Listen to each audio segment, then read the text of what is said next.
Assalamualaikum warahmatullahi wabarakatuh. Waalaikumsalam warahmatullahi wabarakatuh. Alhamdulillah wassalatu wassalamu ala Rasulillah wa ala alihi wa sahbihi wa man nasrahu wa tabi'i wa wala mubadu. Pertama-tama kita panjatkan puji dan syukur kepada Allah Subhanahu wa taala yang mana sampai dengan malam hari ini di hari Senin tanggal 14 Agustus 2023 kita masih dikaruniai berbagai nikmat, yang nikmat iman, nikmat Islam, sehat walafiat dan panjang umur. Salawat dan salam tak lupa disampaikan kepada kekasih Allah Subhanahu wa taala, manusia yang paling agung, yaitu Nabi kita Nabi besar Muhammad sallallahu alaihi wasallam, beserta keluarga dan para sahabat yang setia, yang insya Allah kita berikan syafaatnya di yaumil akhir nanti. Yang sama-sama kita hormati guru kita Al-Mukarram Al-Ustaz Pak Kiai Haji Marzuki Amin MPD, kemudian Pak Haji Iping, sahabat saya yang luar biasa, Masya Allah, Kang Haji Budi, para jamaah, terus juga Abah Adi yang pada hari hadir, Pak Yatna dan Kang Mas Budi, Masya Allah. Senang, bahagia kita bisa kumpul di sini pada malam yang berbahagia ini setelah kita melaksanakan sholat Maghrib dan Isya berjamaah sekaligus. Ada beberapa pertanyaan Ustadz, sampaikan Pak Haji Budi dan Pak Haji Iping yang insya Allah akan mencerahkan kita nantinya dan insya Allah juga yang menambah keilmuan buat kita. Jadi oleh gitu diskusi malam ini nanti kurang lebih mungkin kita beri waktu setengah jam atau 1 jam. Setelah itu kita baru mencicipi hidangan makan malam. Demikian kepada Bapak Ustadz kita, Pak Kiai Haji Marzuki Amin MPD, waktu di tempat. Tafadhol kami silakan. Pertanyaan tadi? Iya. Diulang lagi. Langsung dong, iya nggak apa-apa. Secara singkat. Secara singkat aja. Oke. Singkat aja. Bismillahirrahmanirrahim. Assalamualaikum warahmatullahi wabarakatuh. Singkat saja langsung pada inti permasalahannya. Saya belum pernah tanyakan kepada Ustadz karena saya adalah orang yang berakidah ahli sunnah wal jamaah dan sering berinteraksi dengan sahabat saya yang beliau mengimani akidah ahlul bait Syi'i. Ada perbedaan fundamental yang perlu saya pertanyakan adalah perihal waktu sholat. Jadi kalau dalam Sunni itu sholat itu kan 5 kali dalam satu hari, yaitu subuh, zuhur, asar dan maghrib isya. Ya. Ahlul bait sama melakukan yang sama, ada yang seperti itu, cuma waktunya saja yang berbeda. Kalau kami itu 5 kali, kalau di Sunni, kalau Ahlul bait cukup 3 kali karena yang lain digabung. Sementara dalam Sunni itu menggabung itu ada persyaratan tertentu. Jadi kita boleh gabung misalkan menjadi jamak atau qashar apabila perjalanan kita melebihi 90 km ke 600. Nah, sementara kalau di Ahlul Bait kan tidak ada syarat-syarat tertentu itu. Itu saja, nanti yang lain mungkin Pak Jiping akan tambahkan sebagai untuk memperkaya wawasan kita dalam beragama, bukan untuk menjadi pertentangan. Karena sesuatu yang berbeda itu akan menjadi baik apabila kita bisa memahami perbedaan itu. Wassalamualaikum warahmatullahi wabarakatuh. Waalaikumsalam warahmatullahi wabarakatuh. Pak Haji, silakan. A'udzubillahi minasyaitonir rajim. Bismillahirrahmanirrahim. Allahumma shalli ala Muhammad wa ali Muhammad. Makasih waktu yang diberikan pada kami. Ya Ustaz, alhamdulillah pada malam ini kita bisa jumpa. Intinya begini Ustaz.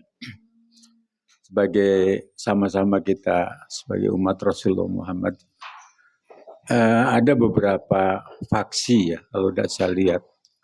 Tapi pengertian dalam pengertian saya sebagai pribadi, saya tidak menafikan berbagai macam mazhab, bahkan melebihi daripada 4 mazhab buat kami itu biasalah.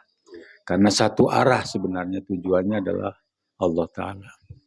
Yang jadi masalah buat kami adalah bagaimana penerapan Islam kita di Jawa yang khususnya ada campuran sinkretisme.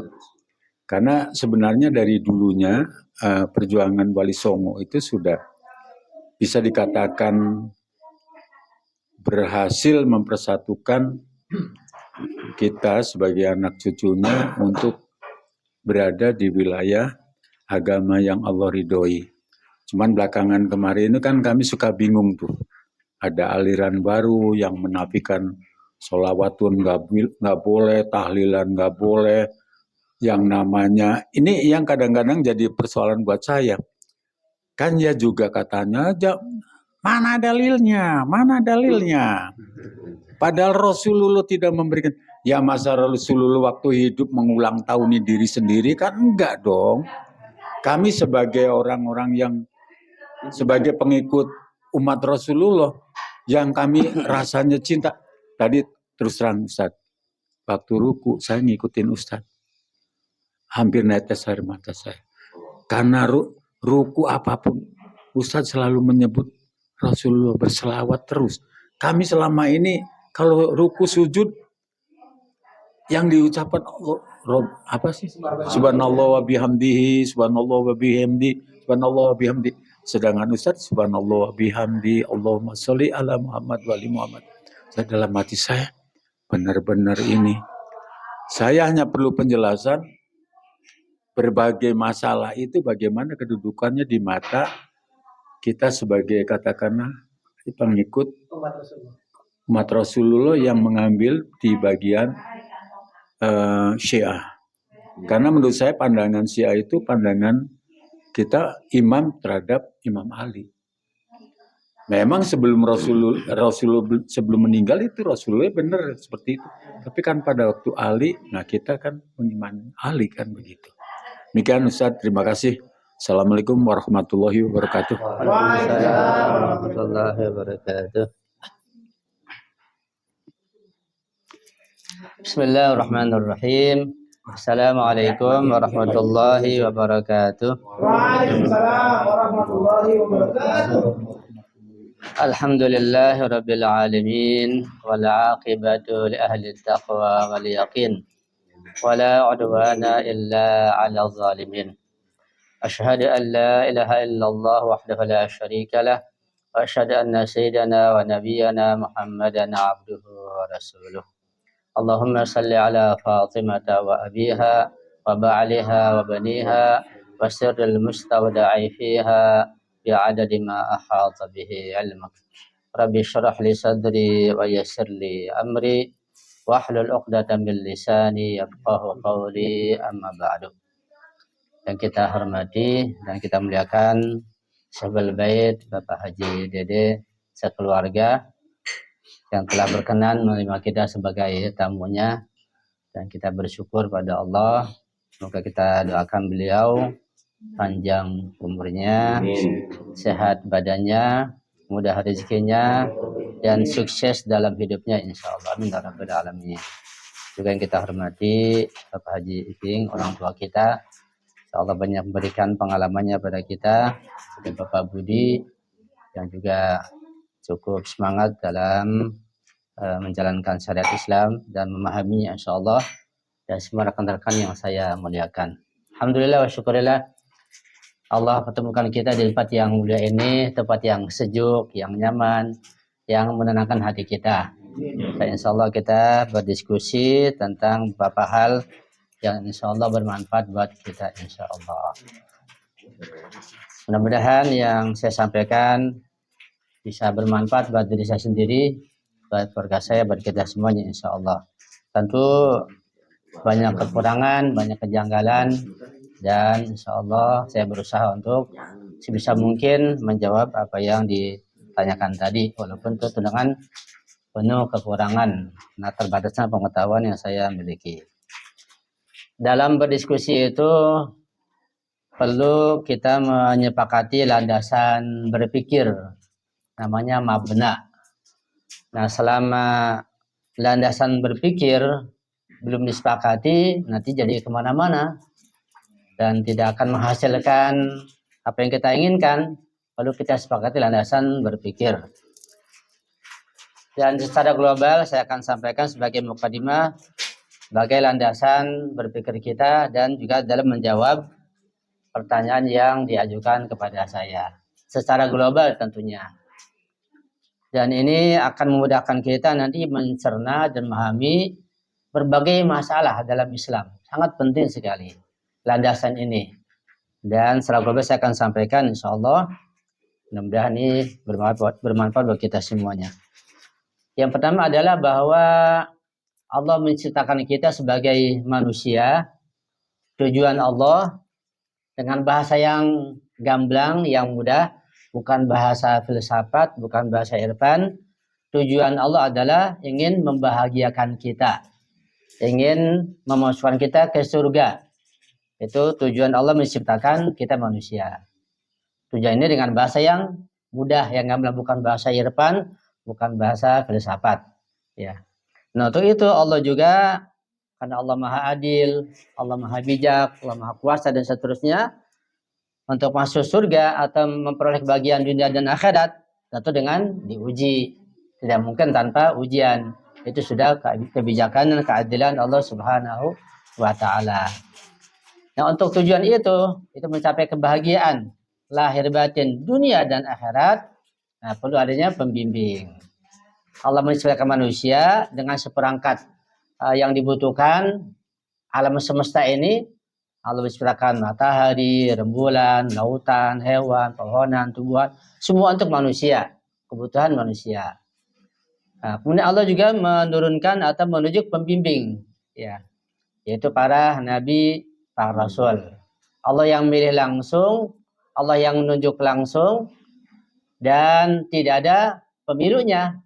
Jadi pemilu nabi nggak ada, pemilu rasul nggak ada, juga pemilu khalifahnya atau wasinya tidak ada. Allah langsung, karena Allah yang tahu, Allah yang bijak, maka Allah yang menunjuk langsung. Engkau Adam sebagai nabi, engkau Nuh terus sampai ke Nabi Muhammad, itu semua Allah pilih.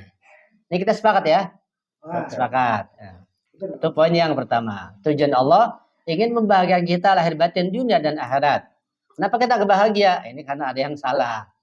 Seharusnya bahagia lahir batin dunia dan akhirat. Tapi kenapa kita nggak bahagia? Hidup susah. Ini ada yang salah. Perlu dikoreksi, nanti kita bahas kalau ada kesempatan. Ya. Kalau kita benar, sedang bimbingan, pasti bahagia surga dunia dan akhirat. Itu kan pasti itu. Ya. Itu tujuan Allah ingin membahagiakan kita. Untuk arah ke sana Allah mengutus para nabi, para rasul. Ya, nanti ada kelanjutannya, perlu juga diskusi yang panjang itu. Itu poin yang kedua. Poin yang ketiga, kita lompat langsung terus. Nabi kita, nabi terakhir, Nabi Muhammad. Sepakat ya? Nah, terakhir Nabi Muhammad, pamungkas atau khatamul anbiya wal mursalin. Namanya Nabi Muhammad. Nah, itu kita sepakati. Poin yang keempat, kita perlu sepakati bahwa Nabi itu punya keluarga. Sepakat nggak? Nabi punya keluarga. Sepakat. Bahkan orang non-muslim pun tahu Nabi punya keluarga. Ya. Cuma nanti keluarga Nabi ini terbagi 4. Beda dengan keluarga kita. Kalau keluarga kita ya paman, kakek, nenek, semua keluarga, family. Nabi dibagi 4. Ada keluarga bil ma'andal akhos, bil ma'andal khos, bil ma'andal am, bil ma'andal am. Semakin besar kedudukan Nabi, maka keluarganya dibagi 4. Ini juga perlu dijelaskan. Tapi kita sepakat bahwa Nabi punya keluarga. Itu poin yang berikutnya. Poin yang selanjutnya bahwa keluarga Nabi itu yang khusus. Keluarga Nabi dengan makna khusus. Itu Allah jelaskan, Allah sebut dalam Al-Quran. Satu contoh misalnya dari surat Al-Hajjab. Innama yuridullahu liyudhiba ankum risa ahlal bait wa yutahhirakum tathira. Ini ayatnya jelas. Sangat jelas bahwa keluarga Nabi ada di Al-Quran. Ahlal bait. Ayat yang lain sangat banyak ya. Misalnya qul la as'alu 'alaihi ajran illa al-mawaddata fil qurba. Di surat Al-Insan Ad-Dahar tentang keluarga Nabi ya. Ada 1 ayat 7 dijelaskan tentang keluarga Nabi. Banyak di ayat yang lain. Jadi singkatnya keluarga Nabi itu ada. Nabi punya keluarga dan ada di Al-Quran. Sepakat ya. Sepakat ya. Kalau di hadis jangan tanya seabrek-abrek tentang keluarga Nabi. Di sejarah banyak sekali. Kalau itu bukan sejarah, tentang sejarah keluarga Nabi. Gitu. Mereka orang-orang yang mulia karena Allah sebutkan dalam Al-Quran. Orangnya sangat mulia dan tinggi kedudukannya di sisi Allah Subhanahu wa Ta'ala. Itu kita sepakati ya. Berikut juga kita sepakati bahwa di masa Nabi itu semua kaum muslimin, bahkan orang non-muslim juga ketika dia di Madinah, ketika ada masalah apapun, masalah politik, masalah sosial, masalah rumah tangga, masalah budaya, masalah apa saja, merujuk pada Nabi. Kan Nabi sebagai pembimbing, Nabi sebagai Rasul, sebagai Nabi tunggal waktu semua merujuk datang kepada Nabi untuk menanyakan masalah apa saja. Kemudian turun wahyu untuk menjelaskan kepada orang yang bertanya itu. Ya, ada dua cara wahyu itu, ada sekaligus, ada yang berangsur-angsur. Ya, itu ada pembahasan di ulumul Quran. Yang jelas Nabi ketika ditanya, kemudian Jibril datang untuk memberikan bimbingan kepada orang yang bertanya atau pada masyarakat. Ya, begitu seterusnya sampai Nabi meninggal dunia. Ya, itu kita sepakati ya. Nabi sebagai pembimbing. Ya, Nabi yang paling pandai, paling pintar, mendapat wahyu manusia sempurna, bahkan manusia yang paling super dari seluruh makhluk di alam dunia ini.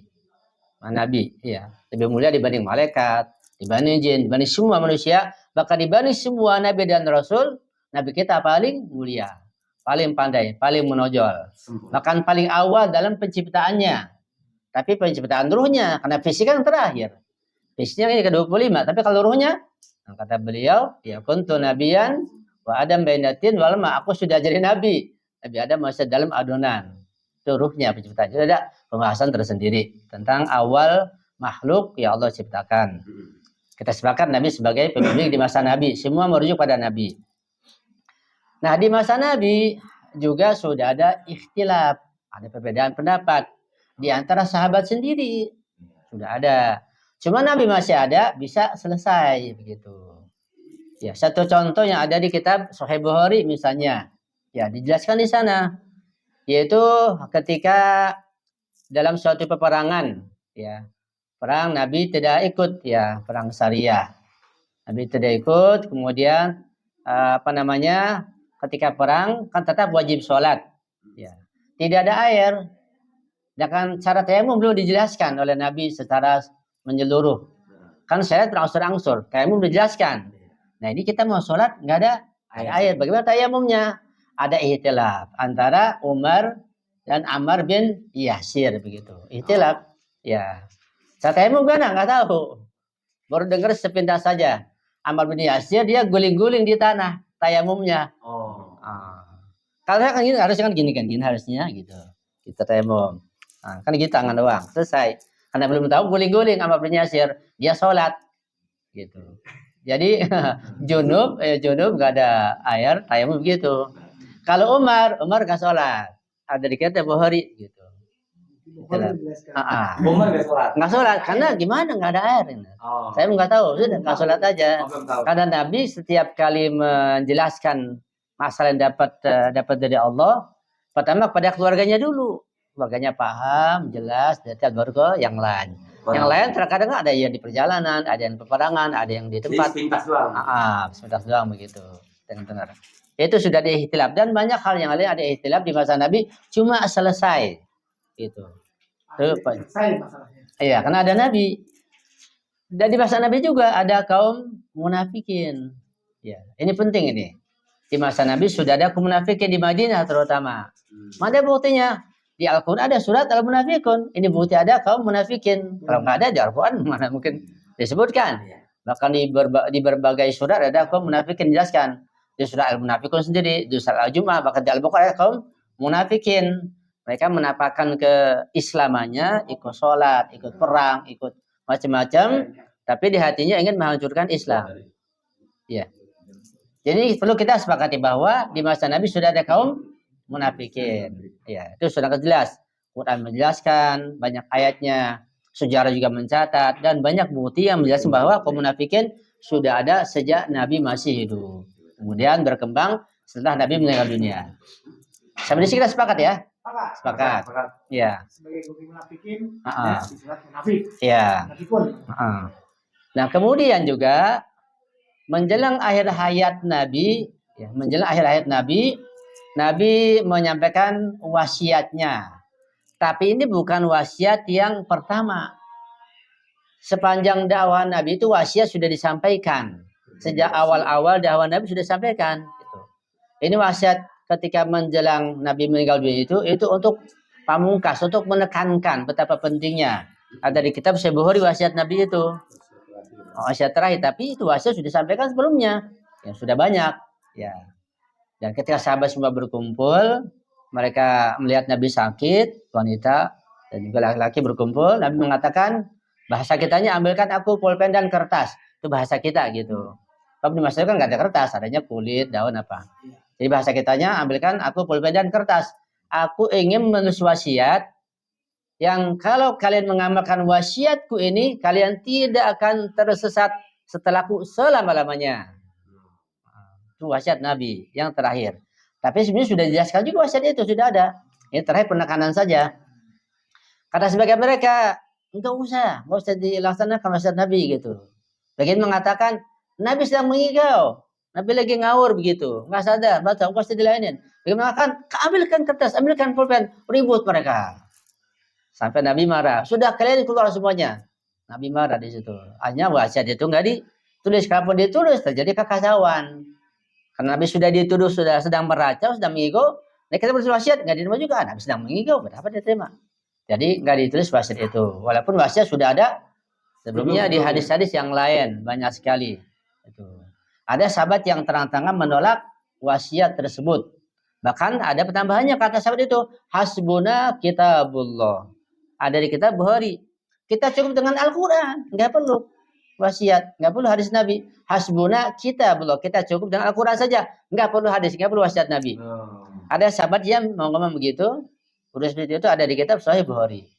Jadi bahasa kitanya namanya inkarus sunnah, menolak hadis kan, menolak wasiat Nabi, ada di kitab Sahih Al-Bukhari dan kitab yang lainnya.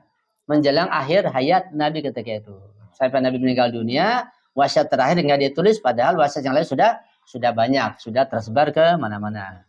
Ya, selesai ya, sepakat ini ya. Nah, Nabi meninggal dunia, Nabi sedang dimandikan nih. Siapa yang memandikan? Yang memandikan Abbas, Ali, dan keluarga Nabi yang memandikan. Keluarganya sedang dimandikan. Ada kita kalau orang sedang dimandikan, kalau orang itu misalnya terkemuka, kiai, guru, ustadz, ulama, kita kan kumpul, ikut menyaksikan, ikut mendoakan, ikut bersedih. Kita nggak kemana-mana dulu kan? Pasti. Ya. Kalau pemimpin pesantren, katakan kiai di pesantren meninggal dunia, pasti semua santrinya kumpulkan, baca doa, ya, yang bertugas ikut memandikan, yang lain ikut berduka bersedih. Ya. Bukan sebagian malah ribut membicarakan tentang siapa mengganti kiai, berantem, nggak mungkin kan? Ya. Nggak mungkin. Itu adabnya kan, sepakat ya? Sepakat. Tapi Nabi lain, ketika Nabi sedang dimandikan oleh keluarganya, sebagian sahabat di Balairung Sakibah bin Sa'diyah ribut, berantem, membicarakan siapa pengganti Nabi setelah beliau. Sampai angkat pedang, sampai hampir bunuh-bunuhan. Sampai akhirnya terpilih dengan terpaksa, yang hampir terjadi pembunuhan, Abu Bakar terpilih gitu. Kapan terpilih? Ketika Nabi sedang dimandikan. Ya. Ini terjadi seperti itu. Dan itu ada di sejarah ya? Ada sejarahnya. Ada, cuma sedang rak-rak di ini, perpustakaan, belum ada yang buka dengan jelas. Itu terjadi. Ya, sampai kata Umar sendiri, Abu Bakar terpilih secara faltah bahasanya. Faltah tergesa-gesa. Sampai terjadi saling bunuh-membunuh. Ucapan Umar, Abu Bakar terpilih secara faltah. Begitu. Akhirnya terpilih juga. Dan sebagian mengatakan itu musyawarah. Kalau musyawarah itu rembuk sama-sama, baik-baik. Tokoh datang semuanya, minta pendapat masing-masing. Lah Ali masih sibuk. Yang lain masih sibuk. Musyawarah magel namanya. Mentah begitu. Itu terjadi. Ini sepakat ya? Akan terjadi. Dan berikutnya. Nah, dari sini kita mulai merinci. Mulai kita menjabarkan lebih luas lagi. Nah, sejak Nabi meninggal dunia dan terjadilah di sini perselisihan di antara sahabat sendiri. Dari sini timbul dua golongan. Dari sini golongan yang mengikuti sahabat Nabi di sini namanya kelompok sahabat, ya. Golongan yang mengikuti keluarga Nabi, namanya kelompok Ahlul Bait. Begitu. Di sini mulainya, paham ya? Ya. Golongan yang mengikuti sahabat, namanya kelompok sahabat aja, kelompok sahabat. Ya. Mereka mengikuti sebagai pemimpin adalah Abu Bakar, kemudian Umar, kemudian Utsman, kemudian Ali. Ini kelompok sahabat. Dia mengikuti kelompok sahabat. Itulah urutan pemimpin setelah Nabi meninggal. Yang kelompok Ahlul Bait enggak. Yang seharusnya menjadi pemimpin setelah Nabi meninggal itu bukan mereka. Pertama adalah Ali. Itu. Berikutnya adalah Hasan, Husain, siapa lagi? Ali Zainal Abidin, Muhammad Bakir, Imam Ja'far Shadiq sampai ke 12 imam. Ada 2 kelompok, artinya ada 2 sekolah, 2 madrasah begitu. Nah, dari sini timbul bermacam-macam ikhtilaf dari di sini sumbernya. Bedanya masalah sholat, masalah sedekah, masalah takbir, perbedaan, masalah sujud, masalah bacaan, masalah wudhu, tayamum, masalah semua masalah zakat, humus, haji, semua masalah apa saja sampai pada masalah tafsir, masalah bahasa, masalah apa saja, mau akidah, mau tafsir, mau fikih, akhlak semua dari sini sumbernya perbedaan bermula dari sini itu. Jadi masalah tadi pun bermula dari sini perbedaan itu begitu. Ya, sampai ke kita sekarang ini timbul aliran yang sangat banyak. Ya, ada Syiah timbul bermacam-macam, Syiah Zainiyah, Isna Asyariah, Syiah Qaramita, Syiah Ghulat, Syiah macam-macam Syiah ini dari sini. Ahlussunnah macam-macam juga. Ada Wahabi, aliran akidahnya ada Asy'ariyah, Mu'tazilah, apalagi Salafi, ya. Ada lagi apalagi itu namanya Mu'tazilah, macam-macam dari sini sumbernya. Khawarij juga dari sini sumbernya. Jadi kita punya gambaran sudah jelas ya. Timbul ikhtilaf dari sini. Dalam fikih dari sini, furu'udin. Dalam akidah dari sini juga begitu. Ya. Itu globalnya begitu. Nah, yang mengikuti Ahlul Bait, mereka tetap dalam semua masalah, masalah politik, masalah budaya, masalah sosial, masalah ibadah, masalah apa saja ikut imam mereka. Setelah Nabi ikut Imam Ali. Ali meninggal ikut Hasan. Hasan ikut Imam Husain. Terus begitu sampai sekarang ini. Yang kelompok ini, kelompok Ahlul Bait. Ya, imamnya satu. Dan di antara Imam Ahlul Bait nggak ada perbedaan. Mereka satu jurusan. Dan mata rantainya jelas begitu. Ini yang kelompok Ahlul Bait. Yang kelompok sahabat, nah di sini banyak perbedaan. Nanti menimbulkan aliran namanya Ahli Sunnah wal Jamaah. Yang Ahli Sunnah timbul menjelang abad ke-3 Hijriah. Jadi sebelum abad kedua atau abad ketiga Ahli Sunnah itu tidak ada. Gitu. Karena itu di masa Nabi mazhab nggak ada. Dan sebenarnya mazhab itu nggak ada. Karena dilahirkan, ditimbulkan, masa adalah mazhab. Adanya aliran, ada sekte. Sebenarnya Islam nggak ada mazhab. Sebenarnya benar. Nanti mazhab ini berangsur-angsur akan sirna lagi, nggak ada lagi. Mungkin nanti di suatu saat kita akan menyaksikan, mungkin 50 tahun lagi, 100 tahun lagi, mazhab akan sirna, akan nggak ada. Dengan kemajuan, perkembangan pengetahuan dan majunya akal manusia akan sirna mazhab ini. Karena hanya pemikiran saja akan sirna begitu. Itu sejarah tentang berdiri mazhab secara global. Nah, ketika ada 2 madrasah di sini, ada 2 kelompok Ahlul Bait yang ikut para imam mereka.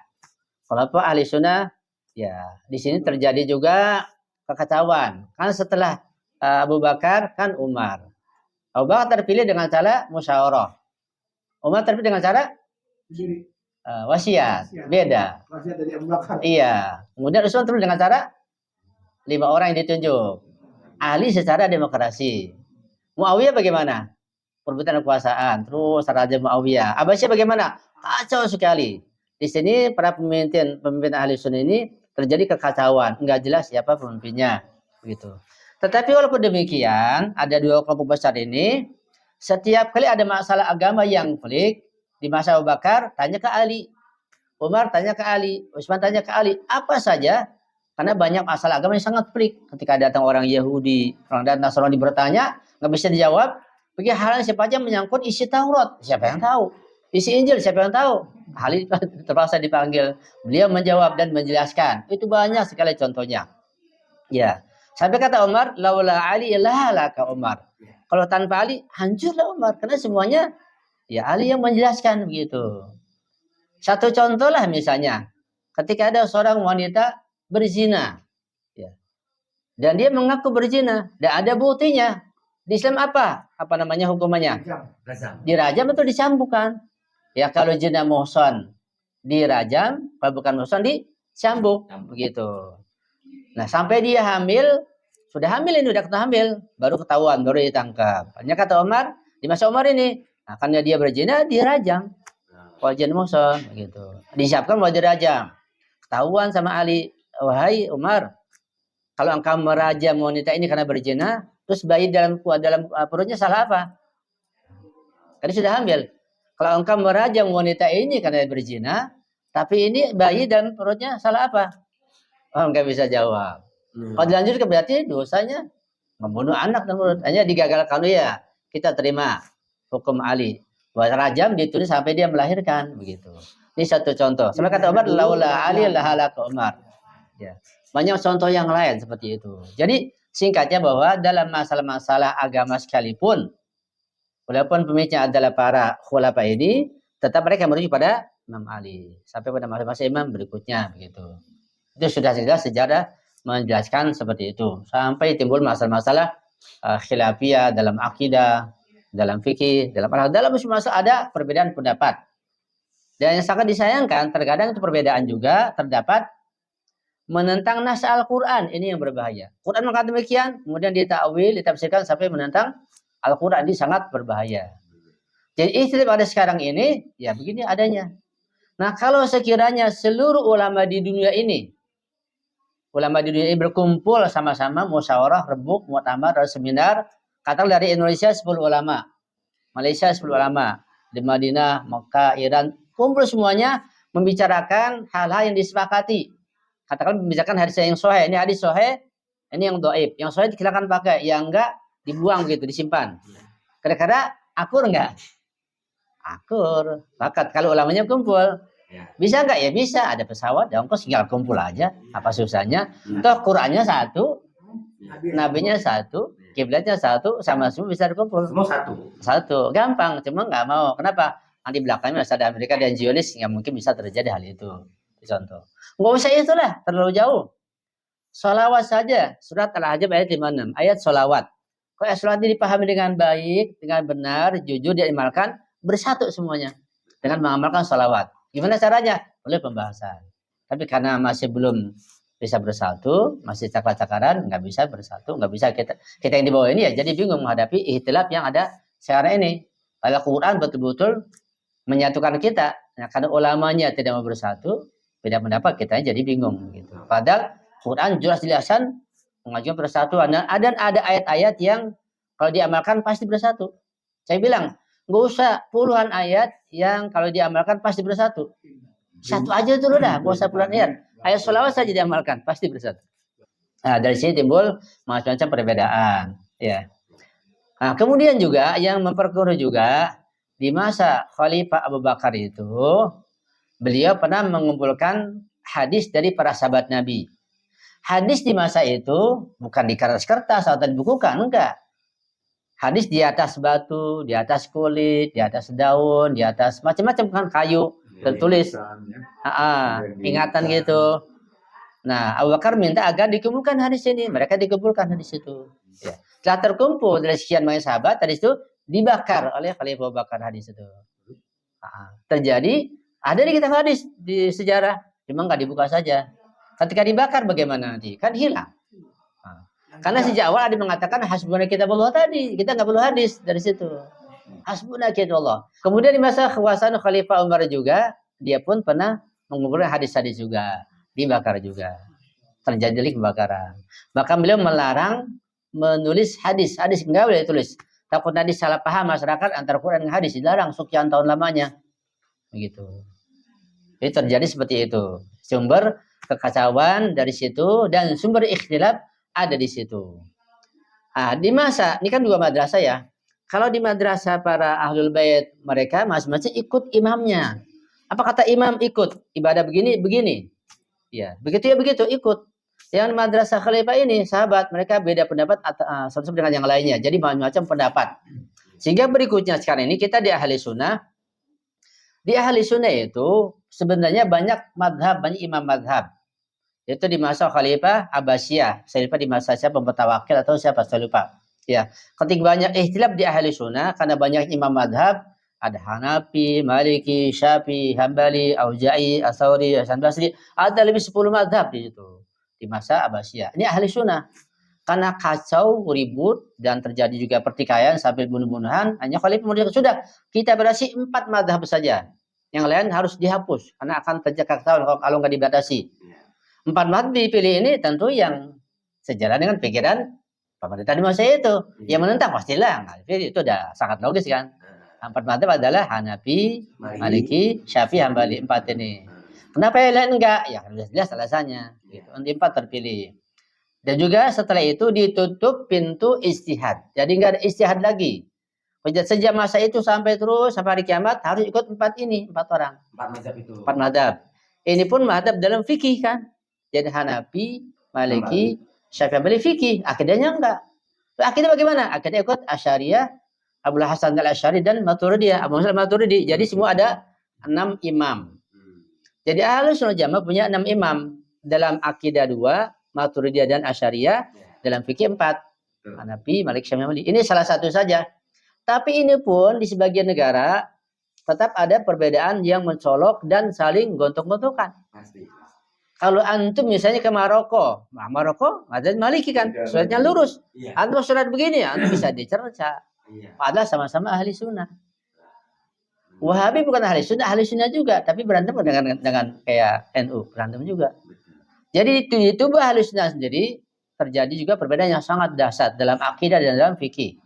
Ada kitab namanya Al-Fiqh Al-Madhahibil Arba'ah kan ada. Ya, itu juga terjadi ikhtilaf disebutkan di situ dengan sangat mendalam antara ahli sunnah sendiri. Maka Adul mengatakan bahwa ikhtilaf di antara ulama ahli sunnah sendiri itu lebih dalam, lebih dahsyat dibanding ikhtilaf antara sunnah dan syiah. Kamu dikaji. Jelimet sekali, ruwet sekali begitu. Sampai kita sekarang ini kita mewariskan ikhtilaf di antara para ulama itu. Jadi ahli sunnah jamaah itu terbentuk menjelang abad ketiga Hijriah baru ada namanya Ahlu Sunnah wal Jamaah. Nah, sebelum Imam Syafi'i lahir, ikut siapa? Sebelum Imam Hanafi Maliki lahir, ikut siapa?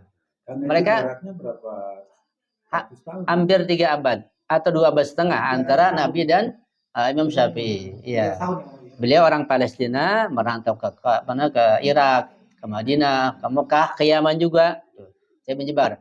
Bahkan yang belum pernah dibahas bahwa Imam Syafi'i itu ada istilah qaul qadim, ada qaul jadid.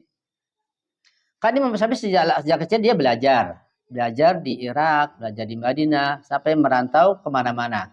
Terakhir beliau ke Mesir dan makamnya di Mesir, Imam Syafi'i. Nah, beliau ketika orang dari Persia. bukan, dia orang Palestina, Palestina. orang Gaza. Iya. Nah, ketika beliau belajar di Irak, beliau menulis fatwa yang dia pelajari ketika berada di Irak begitu. Dia tulis dalam suatu buku. Buku fikih lah fatwa gitu. Buku itu ada. Iya, ada. Namanya Qaul Qadim, pendapatnya yang lama. Beliau belajar lagi sampai dia ke Mesir, banyak yang dia rubah, hampir semua fatwanya dia rubah ke pendapat baru dan qaul jadi ketika di Mesir. Jadi ada perubahan. Kalau dia belajar terus, kemungkinan ada perubahan enggak? Ada iya. Gitu. Jadi kan beliau belajar, bahkan beliau mengatakan ya idza sahhal hadis fahuwa madhhabi. Jika hadis itu sahih itu madhabku. Dan semua imam madhab ini mau Hanafi, Maliki, Hambali, Hanafi dan yang lainnya mengatakan idza sahhal hadis fahuwa madhhabi dengan ungkapan yang berbeda. Setiap hadis yang sahih itu madhabku. Jadi enggak dibatasi dengan pendapat dia saja.